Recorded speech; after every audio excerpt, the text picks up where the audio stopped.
צהריים טובים לכולם, כבוד הרבנית. J'ai presque dit כבוד הרב, parce que אשתו כגופו, donc אשתו כגופו. אז ברשות הרבנית, on va essayer ensemble, dans ce séminaire extraordinaire, du thème des difficultés de l'enfantement de la Géoula, ce qu'on appelait Chevle Mashiach, Chevle Leda. Et j'ai appelé ce cours « Qui a peur de la Géoula ?» ou du Mashiach, comme vous voulez. Qui a peur de la Géoula? Qui a peur du Mashiach? C'est pas la même chose, vous avez tout à fait raison, mais pour ce qu'on va étudier nous ensemble, on met les deux dans le même paquet. Mais quand je pose la question « Qui a peur du Mashiach ou de la Géoula ?» ça induit qu'il y a des gens qui ont peur. Je ne sais pas si ça nous concerne nous, mais ça a concerné des grands personnages du judaïsme. Des grands personnages du judaïsme ont eu peur de l'époque messianique, à tel point qu'il y en a même un, qui a dit, tenez-vous bien, il s'appelle Rabbi Hillel, il nous dit dans le traité de Sanhedrin, alors je ne l'ai pas marqué dans la feuille parce qu'on ne va pas ouvrir avec lui, mais que vous le sachiez, il dit Amar Rabbi Hillel, En lahem Mashiach leIsraël. Traité de Sanhedrin, En lahem Mashiach leIsraël. Pourtant, Rabbi Hillel, il n'a pas lu les Shlosh Esrei Karim, les 13 articles de foi du Rambam. Non. Alors toi tu me dis non, parce que Rambam va naître 500 ans plus tard. Zénachon. Mais le Ikar de Emouna, Bebiata Mashiach, est-ce que c'est le Rambam qui l'a inventé? Non, bien sûr que non. Les Chachamim du Talmud, lorsqu'ils voient leurs confrères dire En lahem Mashiach l'Israël, regarde, pourquoi il dit ça? Il dit parce que toutes les promesses, il ne dit pas que Dieu ne nous a pas promis le Mashiach, tout ça, mais il dit que toutes les promesses qui ont été faites à propos du Mashiach se sont réalisées à l'époque de Yoshiyahu Melech Yehuda. Alors il dit, c'est pas la peine d'attendre. Et tous les autres Chachamim dans le Talmud viennent et disent Share le mare le Rabbi Hillel. Pardonne-lui à Rabbi Hillel. Pardonne-lui Dieu. Il ne savait pas ce qu'il disait. Et donc j'ouvre avec ça pour demander est-ce que Béhémet il ne savait pas ce qu'il disait? Dans la tradition juive, malgré sa phrase, il reste Rabbi Hillel. S'il avait été quelqu'un qui avait tourné, ça arrive. Il y a des gens, Elisha ben Abouya, qui était un grand chacham, et qui a fait volte-face. Ben, on ne l'appelle plus Rabbi Elisha ben Abouya, on l'appelle Elisha ben Abouya, ou alors même Acher. Eh oui, mais si lui, on continue à l'appeler Rabbi Hillel, ben c'est que c'est pas si tranché ce qu'il nous a dit. Alors, je lance avec Rabbi Hillel, on terminera avec lui, si vous le voulez bien. Donc il y a des gens qui ont eu peur. Il y a des gens qui ont eu peur de l'époque messianique. Je ne parle pas aujourd'hui, il y a peut-être aujourd'hui des gens qui ont peur, mais on va essayer d'apprendre de nos sages pour voir quelles sont les, entre guillemets, les raisons d'avoir peur de l'époque messianique. Ça donne? Alors allons-y.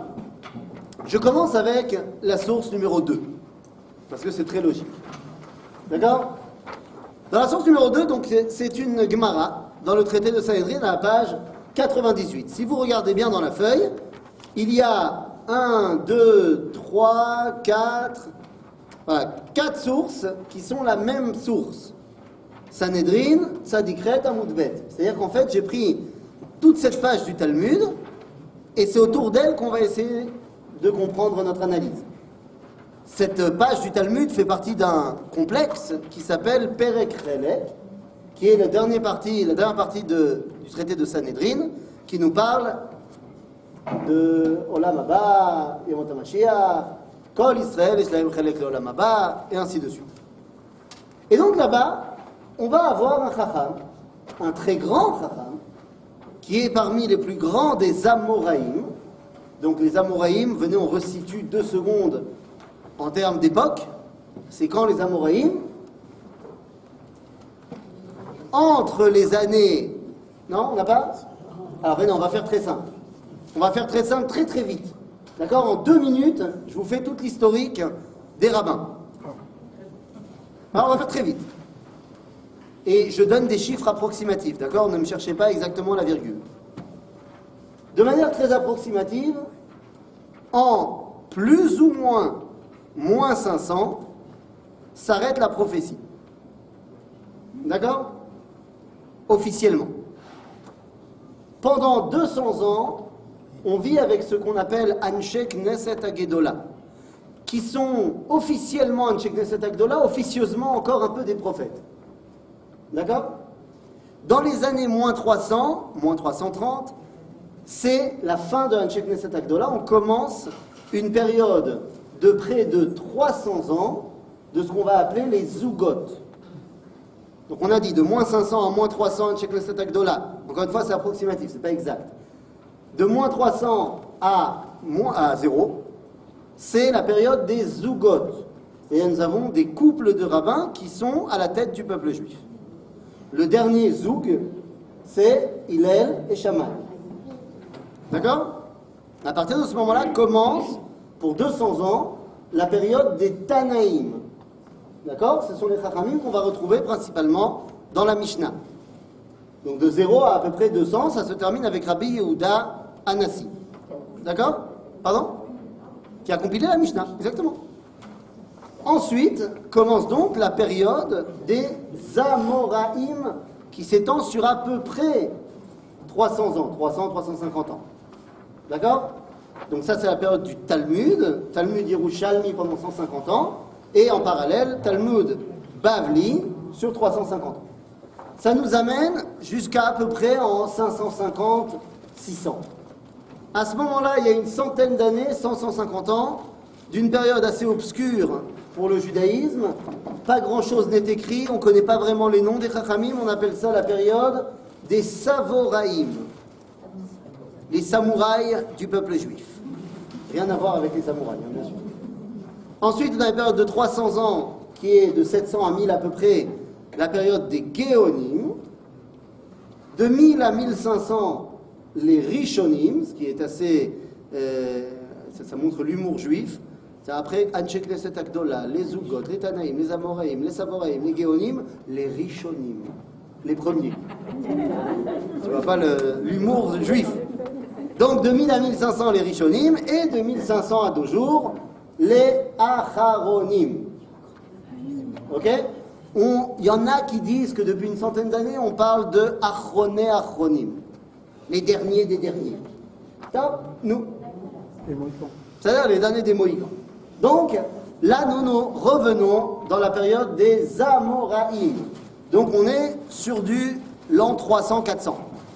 D'accord? 350, on va dire. Et il y a un chacham qui s'appelle Oula. Oulala. Et qu'est-ce qu'il dit Oulala? Eh bien, Oula nous dit Amarle, et c'est Amar Oula dans la source numéro 2. À propos du Mashiach, il parle et il dit Yete velo achmin. Qu'il vienne, je ne veux pas le voir. Je ne veux pas être présent à l'époque messianique. Alors on pourrait se dire, c'est un cas isolé. Mais non, parce qu'arrive Rava et nous dit, c'est un autre chacham énorme de cette époque-là, il dit lui aussi, Yete velo achmine. Lui aussi, il dit qu'il vienne, je ne veux pas le voir. Et sauter 2 secondes à la source numéro 9, Amar Rabbi Yochanan, lui aussi, Yete velo achmin. Donc on a 3 chachamim, d'ailleurs qui sont et à Babylone et en Eretz Israël, qui disent je ne veux pas vivre à l'époque messianique. Semble-t-il, c'est trop stressant pour eux, ils n'arriveront pas à gérer l'époque messianique. L'âme. Qu'est-ce qui leur fait tellement peur à tel point qu'ils disent je ne veux pas être là, alors que nous on passe nos journées à expliquer qu'on est dans la période messianique et qu'elle est géniale. C'est-à-dire, c'est assez extraordinaire. Question, est-ce que l'herbe est toujours plus verte dans le jardin d'à côté? Alors, comme vous me dites oui, c'est une réalité physique.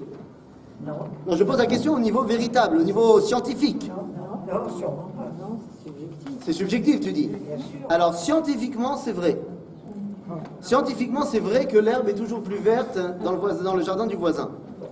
Parce que le jardin du voisin, il est loin de là où toi tu es, puisque tu es dans ton jardin, et donc en fonction de ta vision et de l'inclinaison et les rayons du soleil, ça va redonner plus de lumière verte à tes yeux que là où toi tu te trouves.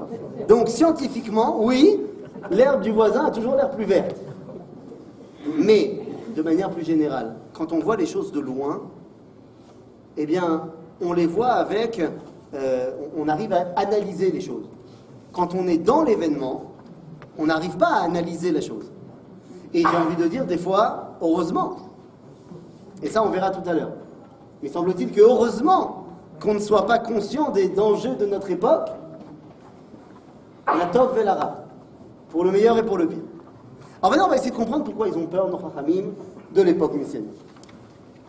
Donc Oulay nous a dit, Yete velo achmine, lama. Mama frialo. La Gemara dans le traité de Sota, je reviens à la source numéro 1, nous dit une petite phrase qui explique tout. Nous dit la Gemara, Beikvot Meshicha, ce sont des phrases qu'on connaît. Chutzpa Yazge. Alors comme tout le monde connaît l'araméen, je n'ai pas besoin de traduire. Vous avez compris le mot chutzpa, ça suffit? C'est bon? À l'époque messianique, la chutzpa joue des heures supplémentaires. C'est-à-dire, maintenant, qu'est-ce que cela veut dire? Effectivement, ceux qui ont le plus peur de l'époque messianique, ce sont les rabbins. Pourquoi les rabbins ont une peur bleue de l'époque messianique? Parce qu'ils ont étudié la Torah, les rabbins. Et les rabbins, ils ont étudié Masechet Sota, et ils savent que, à l'époque messianique, la chutzpa va partir à un niveau qu'on ne connaissait pas. Or, les amis, c'est quoi la chutzpah? Il dit Sefer HaZohar, chutzpah c'est malchuta belataga, une royauté sans couronne. En d'autres termes, en français, ne me dis pas ce qu'il faut faire, moi je sais. Le fait qu'on rejette l'autorité. Je suis actuellement papa d'une adolescente en début interminable de crise d'adolescence. Ah oui, oui, bah je sais bien. Attends, ça ne fait que commencer. Hein? Ça ne fait que commencer, bien sûr. Et le pire dans tout ça, c'est que elle n'a même pas de kétana. Elle n'a pas de kétana. Et ça, c'est terrible. Ce matin, elle m'a expliqué comment on se faisait les gabottes. Comment on se fait les sourcils. Et ça, elle a 13 ans, ma fille. Hein. Et ça, j'ai dit, écoute, tu as des vrais problèmes existentiels dans ta vie. Bémet, c'est chachou, hein, franchement. Elle ne manquerait plus qu'elle m'explique comment on se fait les cheveux. Là, je lui aurais dit, écoute, la génétique ne m'a pas permis de comprendre ce que tu dis. Quoi qu'il en soit, la chutzpah. Bon, quand c'est ma fille qui veut se faire les gabottes et qui me dit qu'elle ne veut pas aller dormir, et tout, ok. Mais qu'est-ce qui se passe quand on est le rabbin? Et que pour enseigner la Torah, on a besoin d'une mida qui s'appelle Boshet Panim, Anava, pour enseigner et pour étudier la Torah. Tu ne peux pas étudier la Torah si tu es chutzpan. Chutzpan venant dire, moi je sais, tu n'as rien à m'apprendre, mais tu n'apprendras rien. Un rave, il a besoin en face de lui de gens qui sont avec l'humilité de vouloir apprendre. Le rave lui aussi, il doit avoir l'humilité d'apprendre de ses élèves, bien évidemment. Mais ça veut dire que cette dimension de Boshet Panim, elle est nécessaire pour étudier la Torah. Qu'est-ce qu'on fait dans une génération où les élèves sont chutzpanim par rapport aux rabbanim, aux enseignants? Caché merde. Il y a des rabbins qui n'arrivent pas à gérer ça. Il y a des rabbins qui arrivent très très bien à gérer quand une classe les écoute. Quand une communauté les écoute. Mais lorsque la communauté n'écoute plus, ça ne veut pas dire qu'ils n'aiment pas le rabbin. C'est juste qu'ils n'ont plus envie d'écouter. Mais il y a plein de rabbins qui disent, moi j'arriverai pas à gérer. J'y arriverai pas. Peut-être c'est pas intéressant. Après chacun personnellement, mais tu sais, il y a des gens qui, quand on leur montre une hostilité, ils disent, bon, moi je ne veux pas rentrer dans le conflit. C'est pas pour moi. Et on en connaît tous. Oula fait partie de ces rabbanim. Il sait qu'à l'époque messianique, il y aura un abandon de la Torah par le peuple juif. Une chutzpah fantastique. Nous dit le Rav Kook dans le livre de Horot, Mazé, en français, la chutzpah de Ikvetat Meshicha, ce qu'on est en train de lire dans le Talmud. Ah, il traduit ça tout simplement. Achilonut. Le chilonisme, en français. Le fait de décider d'abandonner la Torah. Le Rav Kook appelle ça chutzpah de Ikvetat Meshicha, c'est ça. C'est-à-dire que les gens viennent voir les rabbanim et disent ce que vous nous enseignez, c'est obsolète. C'était de avant. Tous ces personnages qui ont lancé, créé, porté le laïcisme juif avaient tous un grand-parent qui était rabbin. Ils ont dit c'était pour avant. L'Otsarir, on crée un nouveau juif. Le juif nouveau est arrivé. Oula sait que c'est ça qui va arriver à l'époque messianique. Et il dit, moi, je serai incapable de gérer à ce moment-là. Je fais partie de ces rabbanim qui sont prêts à enseigner pendant 24 heures d'affilée, sans me reposer, mais à condition qu'on m'écoute. Si on ne m'écoute pas, j'y arriverai pas. Et donc, il y a une partie du peuple juif qui a peur de ça. Toute ressemblance avec un cas actuel serait évidemment purement fortuit et involontaire, mais il semblerait qu'aujourd'hui, il y a plein de gens qui espèrent la venue du Mashiach et qui sont extrêmement préoccupés par l'abandon de la Torah. Pardon ? Pourquoi automatiquement ça va se faire? J'ai pas dit automatiquement. J'ai dit il y a des gens aujourd'hui qui espèrent énormément dans la venue du Mashiach, on va les appeler des religieux, et ils sont extrêmement perturbés par l'avenir du peuple juif avec ce nouveau gouvernement, et tu t'imagines pas, et on va annuler la Torah, et il y a des gens, c'est toute leur vie. Et ils ont très peur de ça. Ça arrive. Je n'ai pas dit que c'était automatique. Il y a des gens comme ça. Mais ça aide. Qu'est-il ? Non, rien, c'est bon. Ça, c'est Oula. Donc Oula a peur de la chute spirituelle du peuple juif. Rava, lui, il n'a pas peur de ça. Il a peur d'un autre problème. Semble-t-il, Rava, lui, il saura faire face à la chute spirituelle du peuple juif, mais il a peur d'autre chose. De quoi a-t-il peur ? Donc dans la source numéro 4, et non, c'est toujours dans la source numéro 3, Amarlei Abaye les Rava. Donc, lorsque Rava nous avait dit dans la source numéro 2, lui aussi, Yete Velo Achmine, qui vienne, je ne veux pas le voir, nous dit Abaye, qui était sa Chavruta. Donc Abaye lui répond, il dit Maïtama, pourquoi as-tu peur de l'époque messianique ? Réponse proposée par Abaye. Il dit peut-être que tu as peur. Ileima mishum chevlo shel Mashiach. Peut-être que ce dont tu as peur, c'est les douleurs de l'enfantement messianique. Donc, de là, on apprend aussi quelque chose de très important, c'est que Chevle Mashiach, ce n'est pas l'abandon de la Torah. D'accord ? L'abandon de la Torah, c'est Chutzpah de Ikvetat Meshicha, ce n'est pas la même chose que Chevle Mashiach. Ce sont des concepts qu'il faut bien comprendre parce qu'aujourd'hui, tout est mélangé et des fois on entend tout et n'importe quoi. Là, on voit que ce sont deux thèmes qui sont séparés dans le Talmud.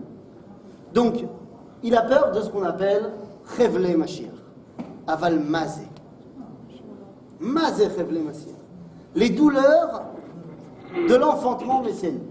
Pourquoi vous m'avez dit que c'est les douleurs de l'enfantement messianique ? Parce que vous avez tout simplement fait la corrélation entre Chevle Mashiach et Chevle Leda.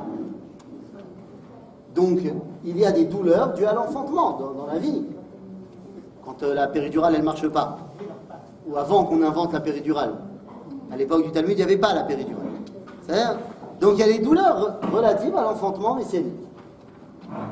Comme il y a des douleurs relatives à l'enfantement d'un enfant. Seulement, c'est quoi ces douleurs-là ? Ça représente quoi ? J'ai compris qu'on avait peur d'une douleur en particulier ou de quelque chose de très très pâle. Eh bien, il semblerait que ce soit quelque chose de très concret. De très concret, prenons 2 secondes la source numéro 6, on reviendra à la 4 et 5 juste après. Ve'atanya, c'est toujours Abaye qui répond à Rava, il lui dit Sha'alu talmidav et Rabbi Elazar. Ma ya'aseh adam ve'inatzel michevlo shel Mashiach. Y a-t-il un antidote, un remède, un vaccin contre Chevle Mashiach? Et il lui répond Ya'asok baTorah ou begmilut chasadim. Voilà, on a l'antidote contre Chevle Mashiach. Torah ou mitzvot? Réponse, toujours de Abaye à Rava, qui lui dit Umar ha-Torah ve'agmilut chasadim.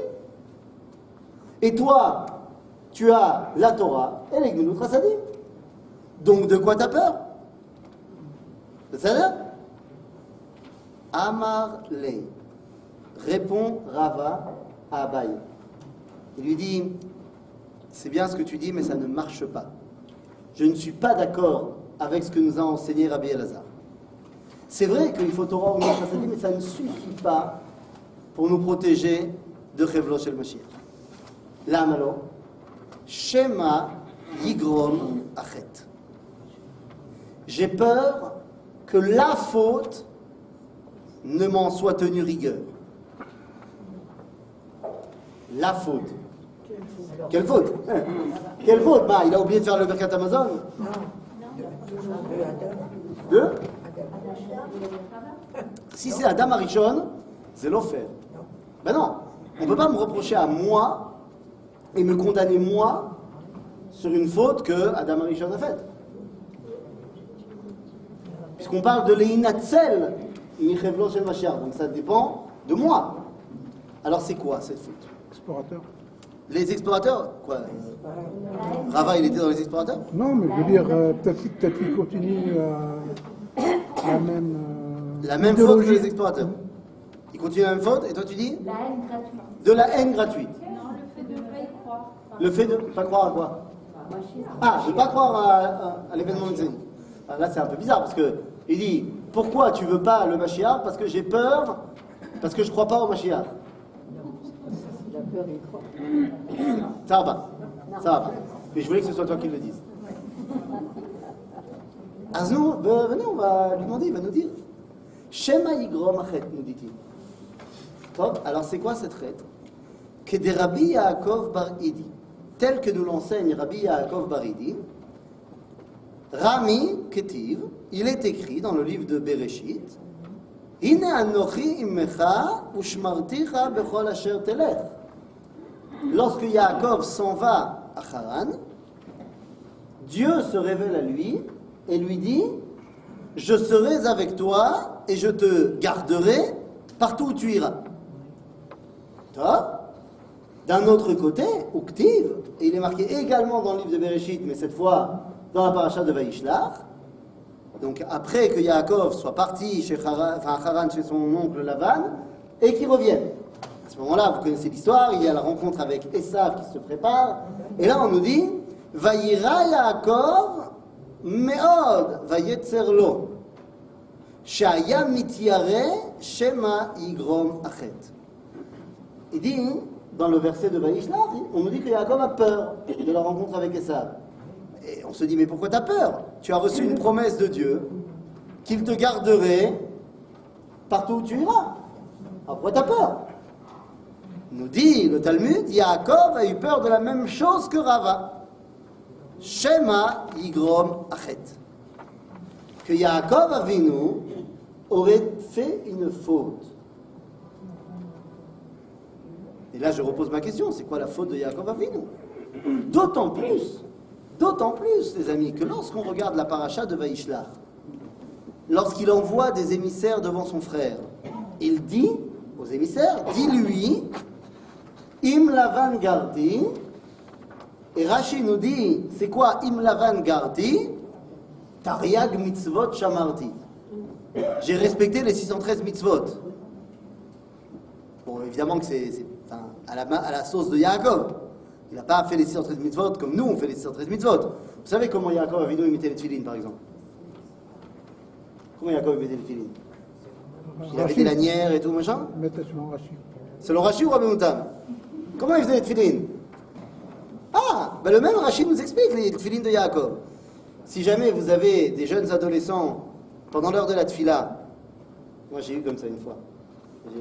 J'ai eu comme ça. Je vous dis la vérité ou pas? Oui.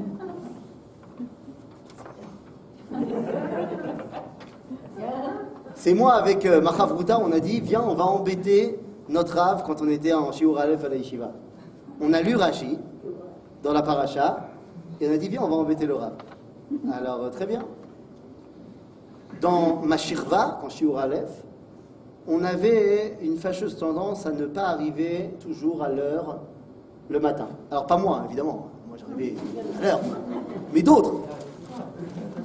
Et donc, le Rav a l'habitude de venir nous chercher Dans le lit. pour la tfila. Et donc, il vient chercher et tout, et il ne nous voit pas. Et il nous voit à l'extérieur du Beth Midrash, en train de jouer avec un bâton de bois et un couteau suisse. Et il nous dit, Atem lo mitbaishim, vous n'avez pas honte? C'est l'heure de la tfila, vous êtes en train de jouer dehors. Si au moins vous dormiez. Vous dormiez. Mais là, vous êtes là en train de jouer dehors. Et alors, on lui dit, Il dit quoi? Vous voulez même pas me répondre? Il dit quoi?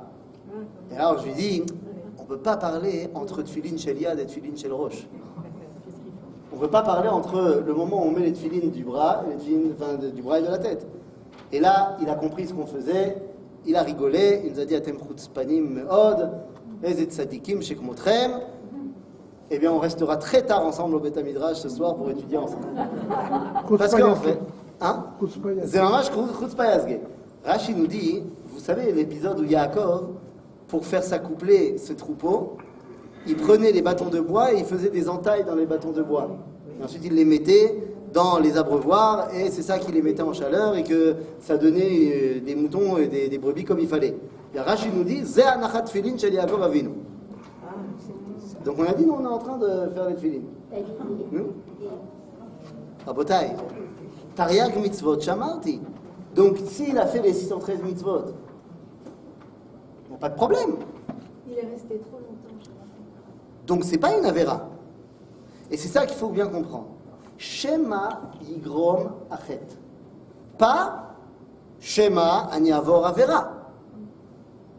Yaakov Avinu, il ne transgresse pas la Torah. Rava, non plus. C'est tzadikim. Donc quelle est la peur de la faute? Alors comme tu dis, effectivement, regardez la suite de la Gemara. Donc Yaakov avait peur, Shema yigrom achet. Kedetania, comme il est marqué, on l'a appris dans la Braïta, Ad yavor amecha Hashem zobia rishona, ad yavor amzu kanita zobia shenia, emor me'ata, ראויים היו ישראל לעשות להם נס בביאה שנייה כבביאה ראשונה, אלא שגרם החטא. On nous dit qu'il y a deux Géoula, Géoula Rishona, Géoula Shnia, qu'on est sorti d'Égypte et qu'on est sorti de Babylone, et qu'on aurait mérité d'avoir des miracles dans la sortie de Babylone comme quand on est sorti d'Égypte. Pourquoi on n'en a pas eu? À cause de cette fameuse faute, toujours la même. Shema Yigrom Hachet. Mais alors de quel chet parle-t-on? Eh bien les amis, c'est très simple. Nous dit Rabbi Yehuda Halevi, le Sefer Akuzari, le Mahamar Sheni, dans le paragraphe 24, il nous dit tout simplement en noir sur blanc, Eizo chet aya leole bait sheni. C'est quoi la faute donc de ces gens-là qui sont revenus de l'exil de Babylone? Shelo kulam alou. Tout le monde n'a pas fait son alia. C'est quoi la faute dont on parle depuis un quart d'heure? C'est le fait de rester en exil. Et Yaakov? Yaakov, quand est-ce qu'il aurait dû partir de chez Lavan? Quand il a dit qu'il voulait partir de chez Lavan. C'est-à-dire à la naissance de Yosef. À la naissance de Yosef, Gematria Tzion.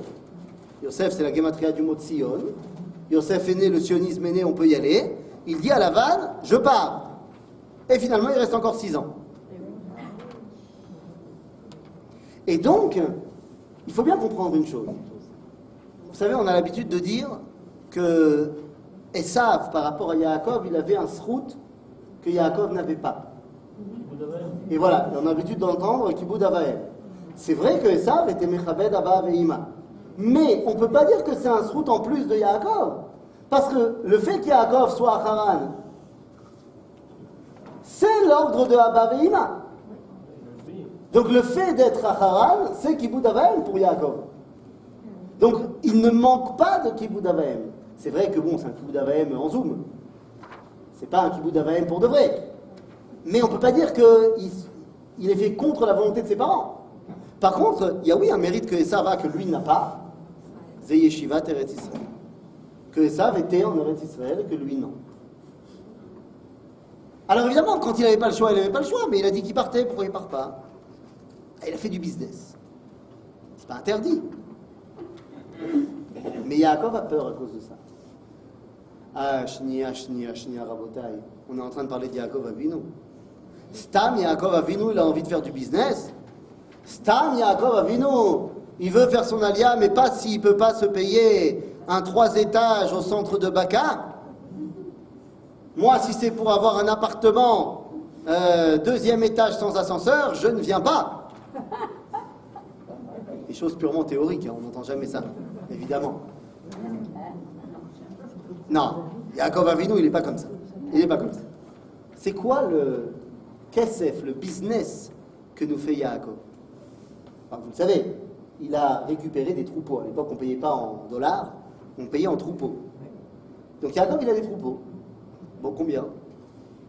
Combien de têtes de bétail a-t-il au bout de ces 6 années?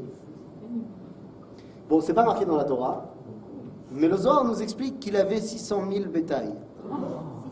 600 000 têtes de bétail, t'imagines? Maintenant, vous imaginez bien que c'est pas vrai.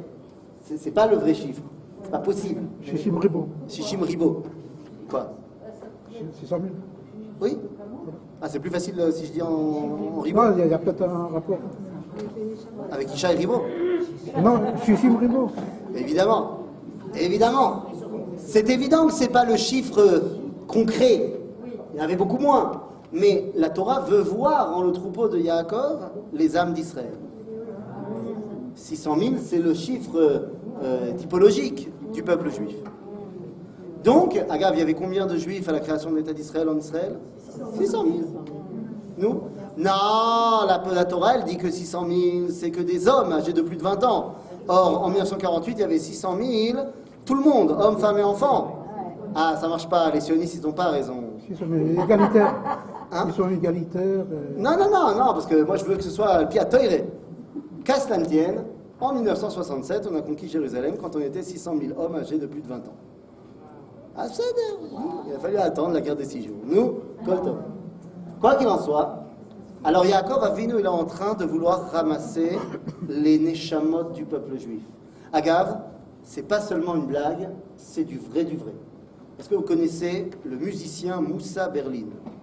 Oui. C'est un très bon clarinettiste. Oui. Et il y a un nigun qui joue de manière absolument incroyable, qui s'appelle Nigun Abal Shem Tov.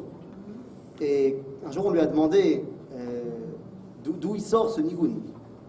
Et il raconte que son grand-père lui a appris, et son grand-père le tenait de son grand-père, qui le tenait de son grand-père, qui le tenait du Baal Shem Tov. Oh, oh. Et il dit, mais attends, il y a l'histoire qui va avec. Mon grand-père m'a raconté que son grand-père lui a raconté, que son grand-père lui a raconté, que les élèves du Baal Shem Tov, quand ils ont entendu le nigun pour la première fois, ils lui ont demandé, mais Rabbeinu, ma, mi, mou, d'où? Et le Baal Shem Tov a répondu, ça, c'est le nigun que Yaakov Avinu nous chantait quand j'étais une brebis dans son troupeau. Il rentrait fatigué le soir et il nous chantait ça à nos oreilles. Voilà. Bon, après, vous en faites ce que vous voulez de cette histoire, hein, mais... Donc, ça veut dire quoi? Ça veut dire que Yaakov Avinu, c'est pas Stam qui reste chez Lavan. Il est en train de faire une messima extraordinaire, ça s'appelle Likut Nitzotzot Akedusha. Je peux pas partir tant que j'ai pas fini. Et ça, nous dit Rava, c'est le problème.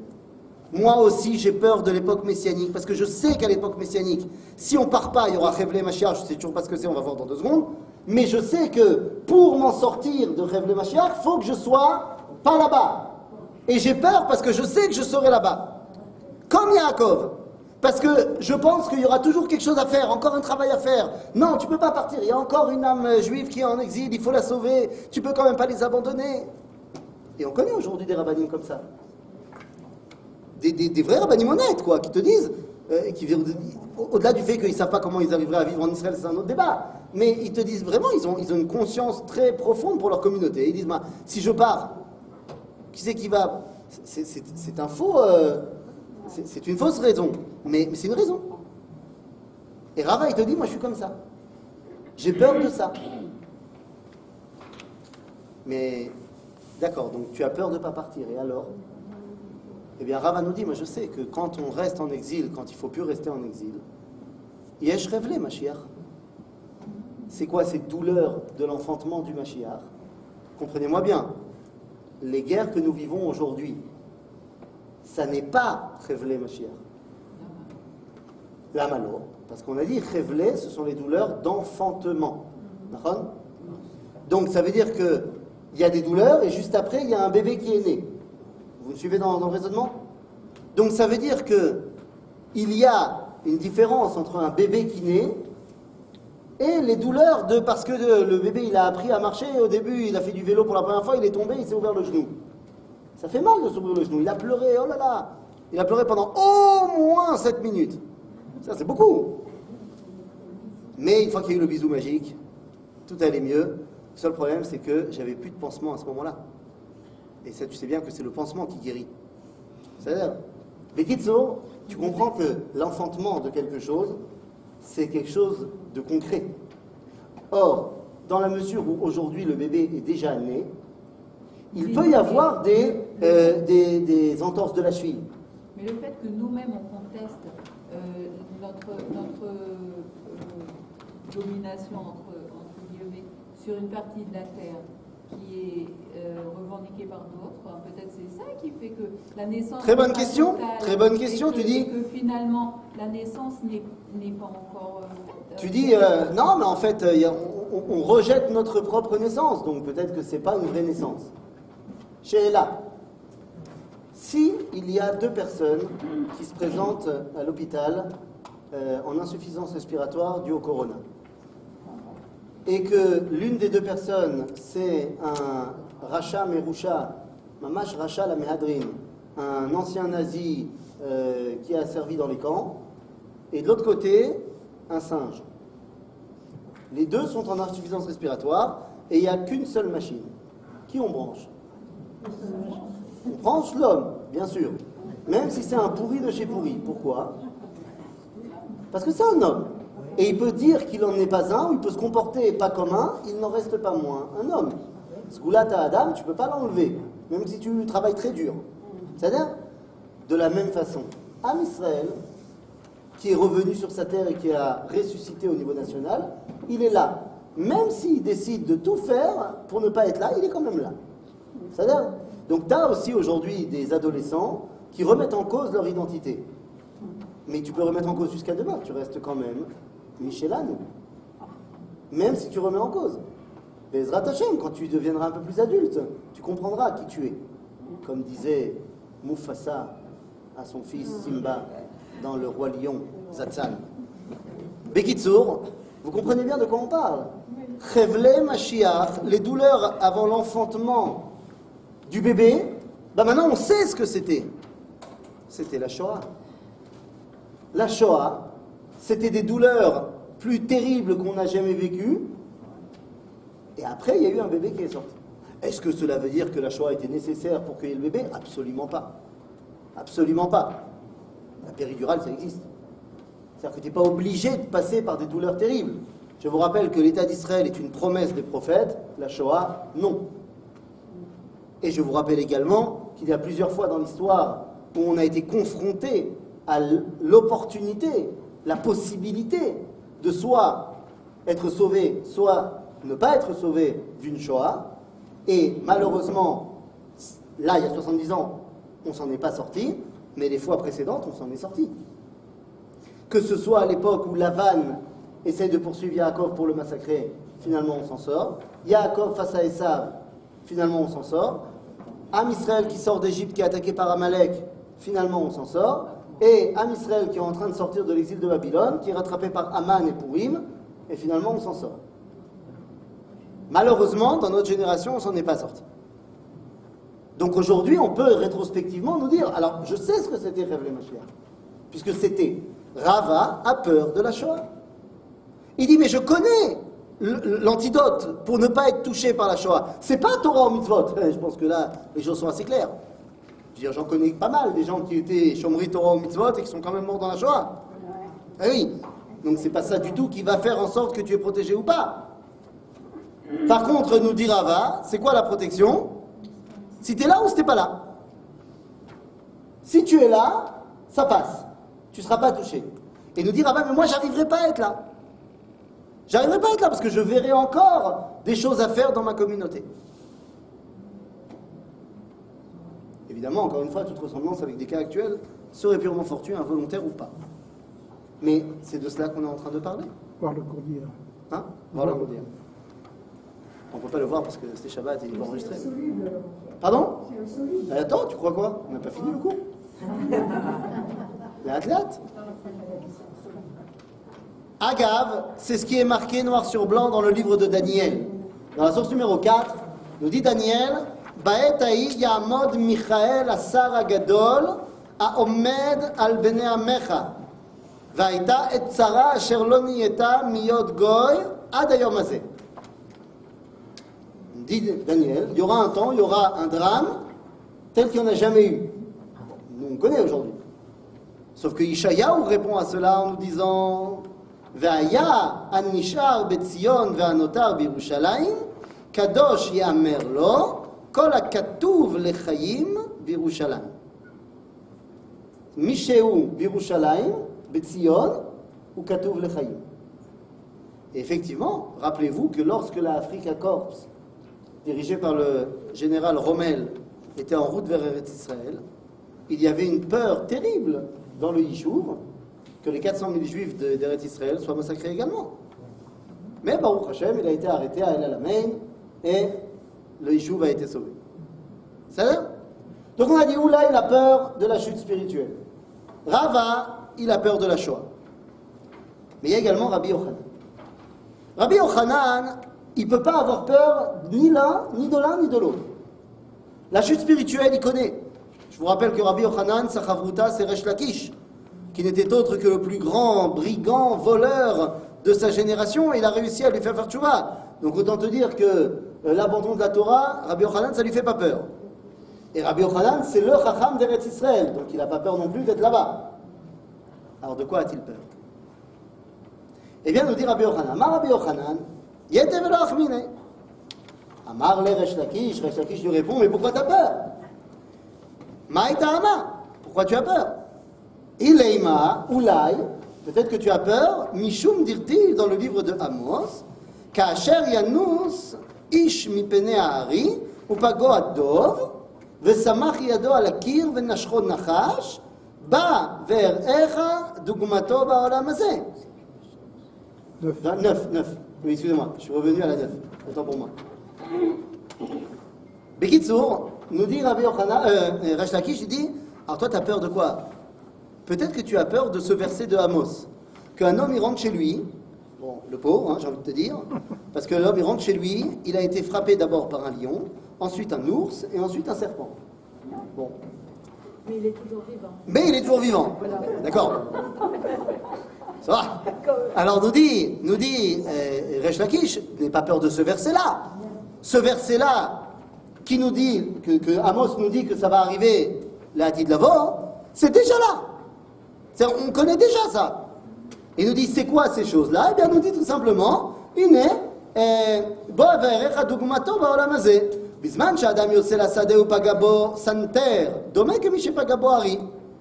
On voit déjà qu'il y a des gens qui travaillent dans les champs et ils sont attaqués par des bêtes féroces, par des gens qui vont détruire sa récolte. Bon ben ça c'est comme le mec qui a été attaqué par un lion. Bon ben on sait gérer ce genre de choses. Ensuite on te dit, Nichnas la'ir upaga bo gabay. Après, il rentre en ville, il a été sauvé, il a réussi à s'en sortir dans les problèmes qu'il avait à son travail. Maintenant, il rentre dans la ville et arrivent les agents du Mas Akhnasa. Arrivent les agents des impôts. Hein, caché. Bon, c'est bien, mais on arrive à gérer quand même. Et puis après, on te dit, Zedome de Bishepagabobov, Dov, Venirnas de Beito, Matza Beno ou Benotav, Mutalim Barav. Et il rentre chez lui et il voit que ses enfants sont morts de faim. Il dit ça, c'est celui qui a été mordu par un serpent. Il dit toutes ces choses-là, ça existe déjà aujourd'hui. Et tu vois bien qu'on arrive à gérer ça. Donc pourquoi tu as peur de révéler Mashiach? Et là lui répond Rabbi Yochanan, Lo Nachol, c'est pas à cause de ça que j'ai peur. Alors de quoi as-tu peur? Eh bien, regardez ce que répond Rabbi Yochanan. Je saute toujours dans la source numéro 9. Dans la ligne avant la fin, au milieu de la ligne. Amar Rabbi Yochanan. Pamalia shel mala ou pamalia shel mata besha she'amar HaKadosh Baruch Hu. Alalu ma'aseh yadai, alalu ma'aseh yadai ve'alalu ma'aseh yadai, each e'abed elu mipene elu. Amar Rav Papa.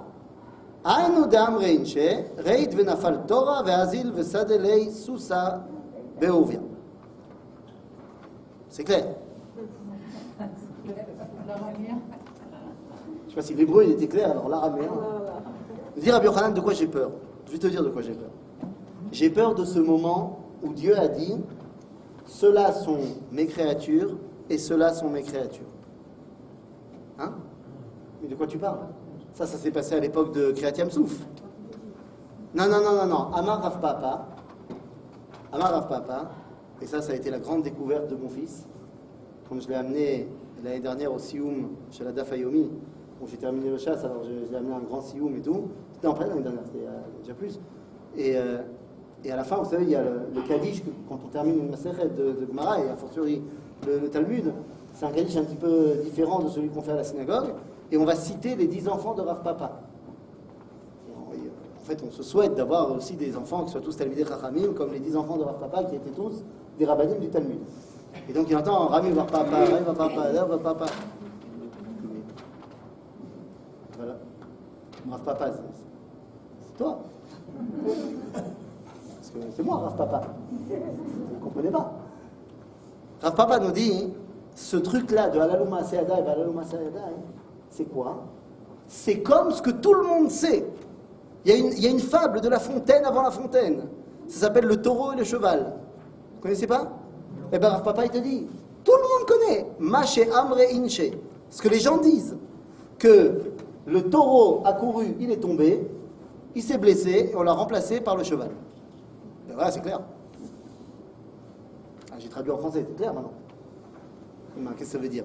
Ça veut dire Rashi, il dit, cette agada-là, elle est très très claire, il faut juste expliquer un peu. C'est quoi ce dont a peur Rabbi Yochanan? Le taureau a couru. C'est qui le taureau, nous dit Rashi? C'est Am Israël. Am Israël, le peuple juif. Dans la bracha que Yaakov va donner à Yosef, on est comparé au taureau. Donc le taureau, c'est Am Israël. Et il y a un homme qui a un balabait qui a un champ. Dit Rashi, le balabait c'est HaKadosh Baruch Hu, le champ c'est Eretz Israël. Le meilleur animal pour travailler le sol, c'est le taureau, le bœuf. Donc il met son taureau. Mais à un moment donné, le taureau, il a couru, il est tombé. Il a fauté.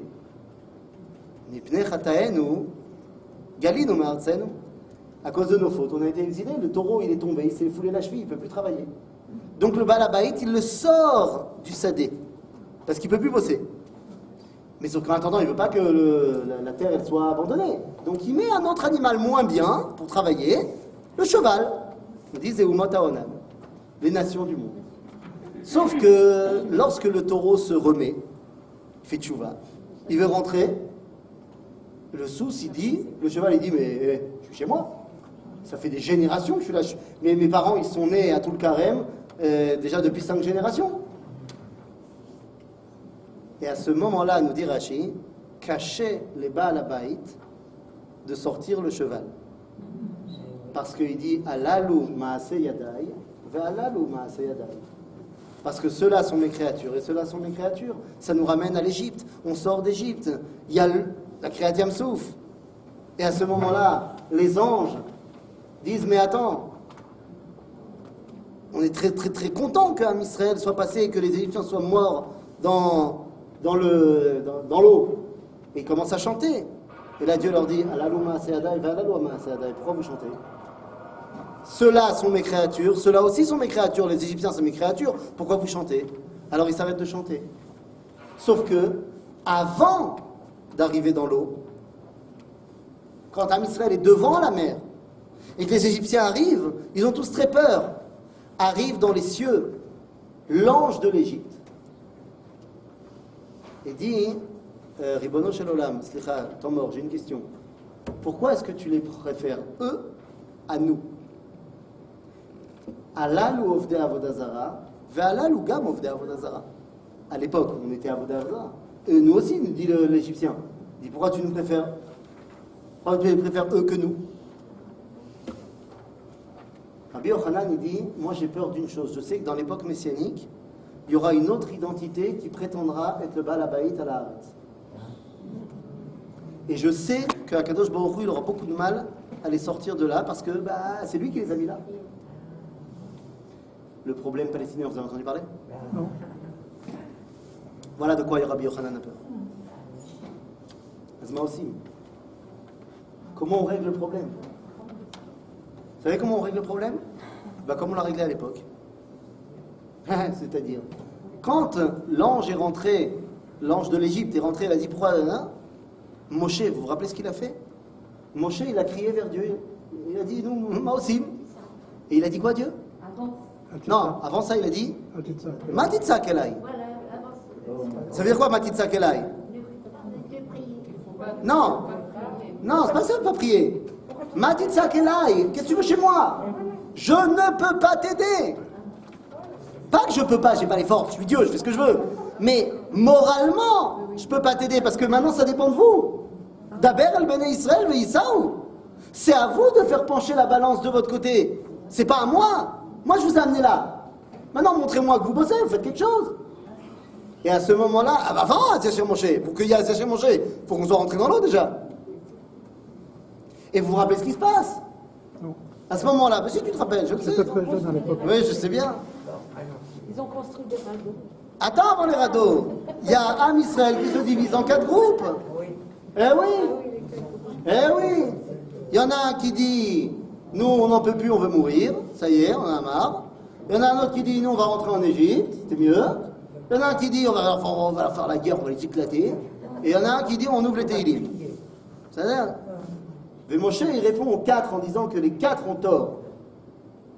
À ceux qui voulaient mourir, il leur dit Ityatsez-vous, Oreo et Yeshuat Hashem.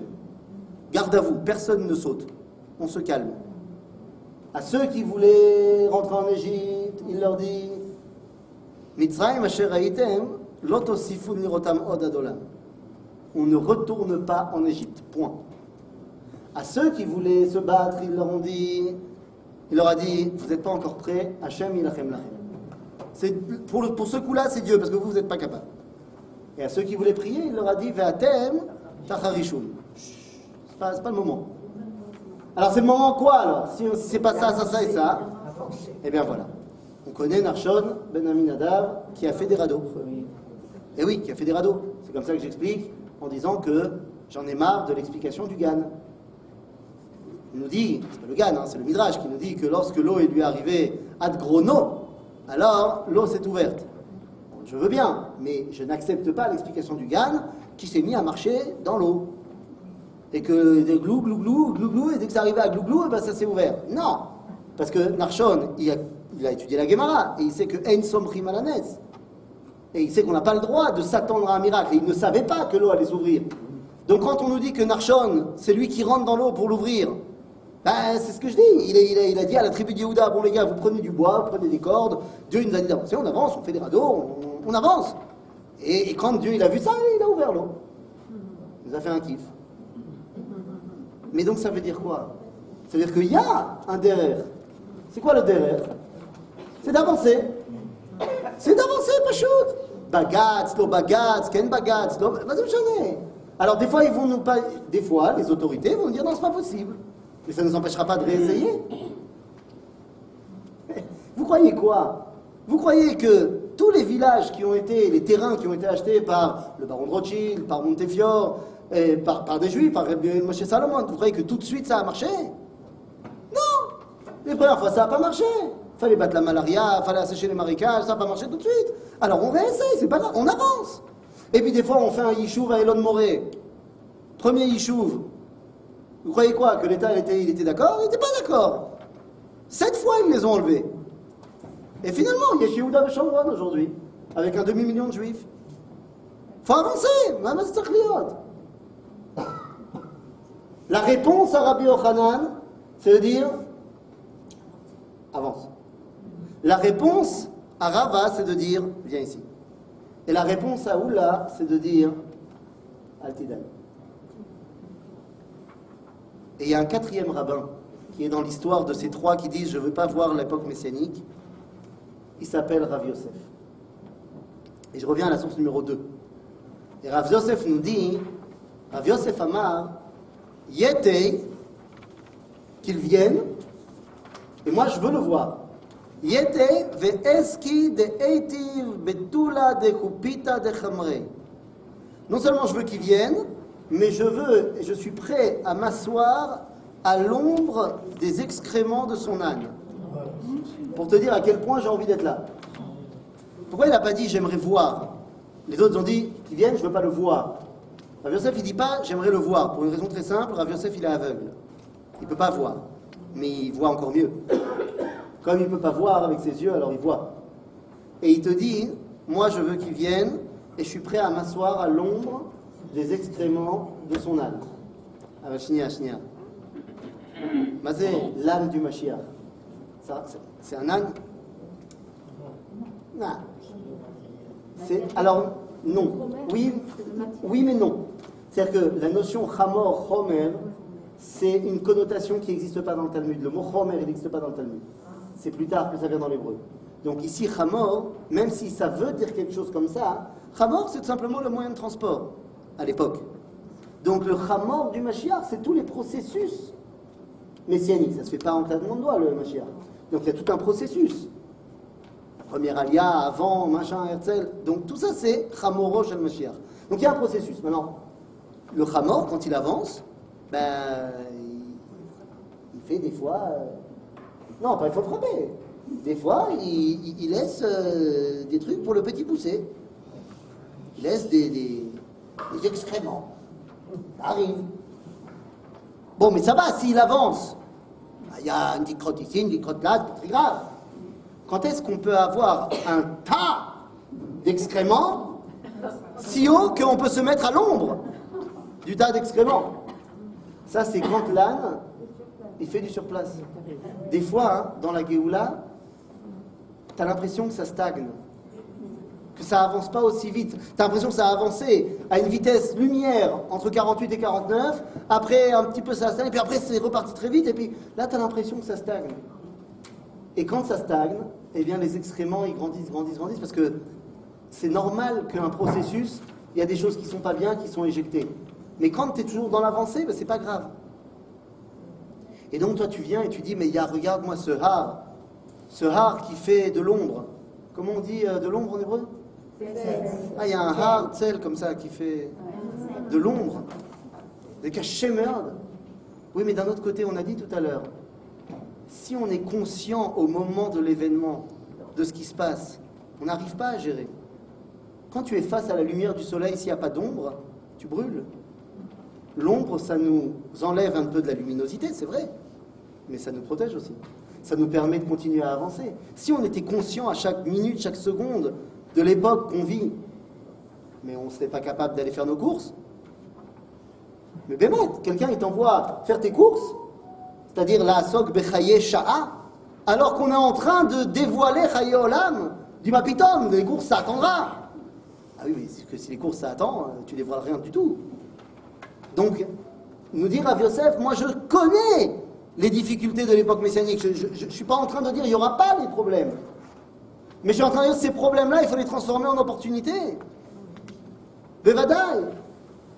Combien, ici et ailleurs, je ne vous demande pas personnellement, mais ici et ailleurs, dans cette communauté et dans d'autres, on a fustigé, crié, pleuré, encensé, je ne sais pas, le nouveau gouvernement.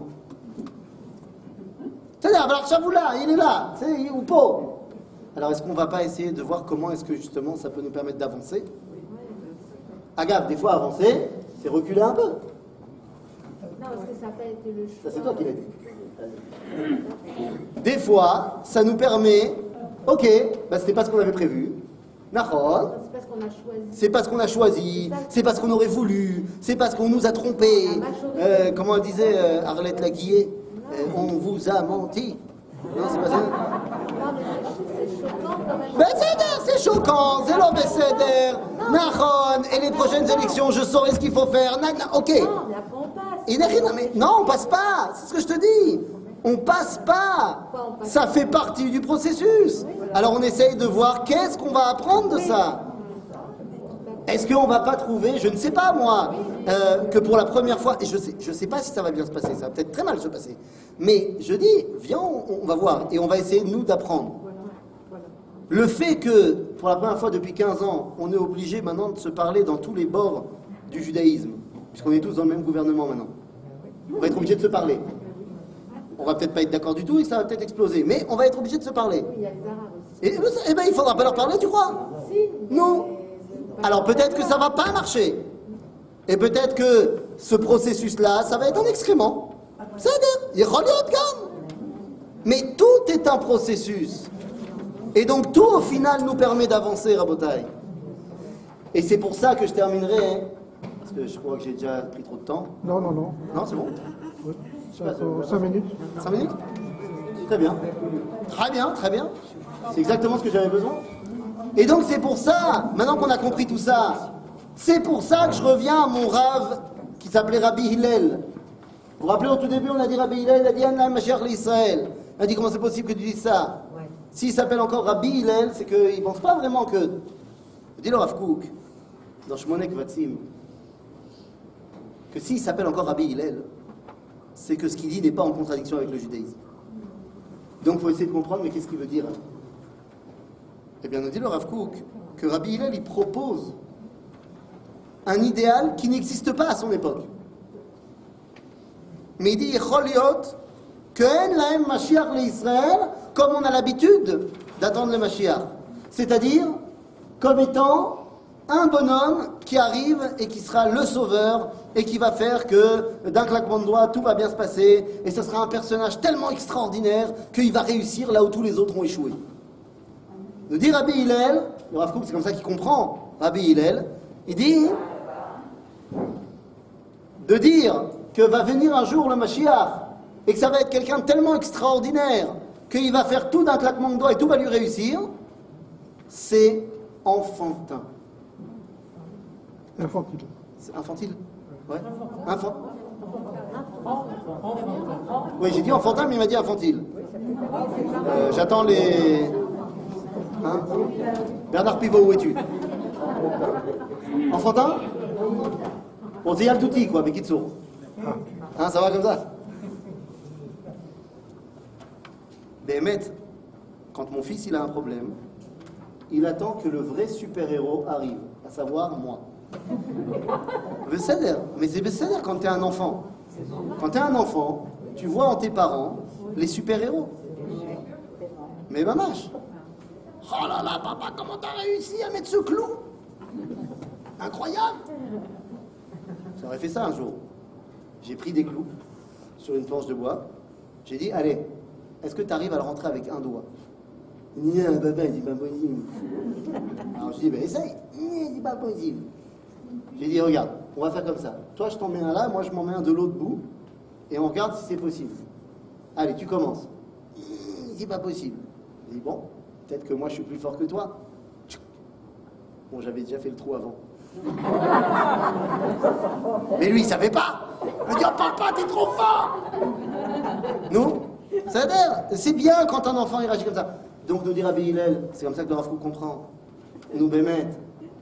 De dire qu'on attend un Melech HaMashiach qui va faire tout le boulot, ça veut dire qu'on est des enfants. Que quoi, on a besoin de quelqu'un pour faire tout le boulot à notre place?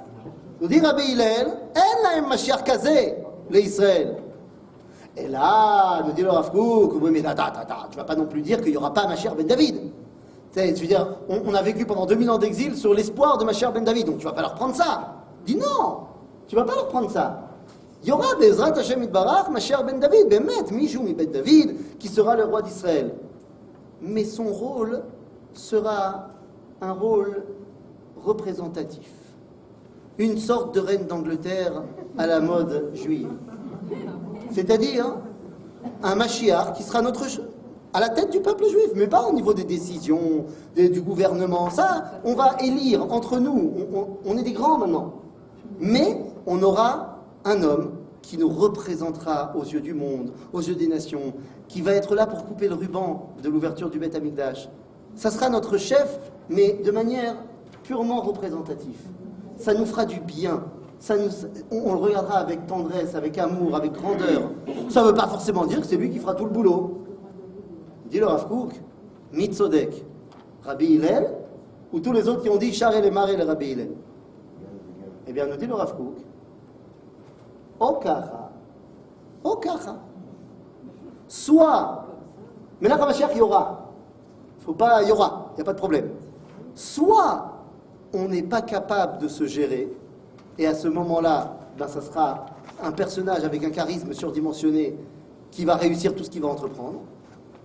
Soit Am Israël grandit et est capable de gérer la majorité des problèmes entre lui, Am Israël, et le Melech HaMashiach, c'est ce qu'on appelle la cerise sur le gâteau.